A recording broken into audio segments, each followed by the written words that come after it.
Will California go nuclear? Should we feed cars over the hungry? And new environmental films premiere at Sundance. This is Planet 100.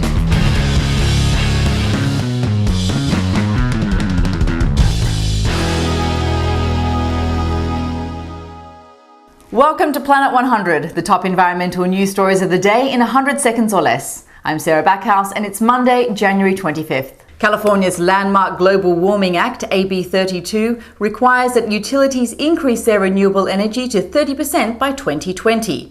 But as hopes of reaching this goal fades, the state may be considering some controversial options. Nuclear.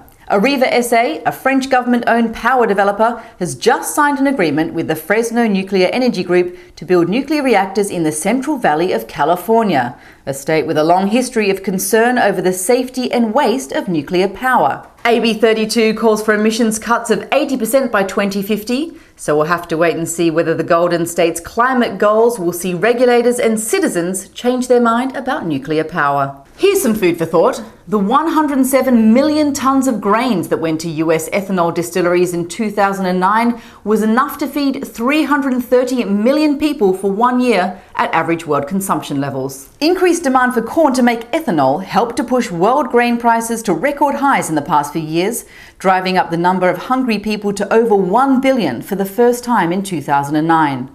The US federal government's renewable fuel standard provides $6 billion of subsidies to ethanol, which experts worry may reinforce this disturbing rise in hunger. And finally, the Sundance Film Festival is in full swing, and this year's lineup features a host of environmental films. Wasteland, about the world's largest landfill in Brazil, to a shocker on the impacts of global warming called Climate Refugees.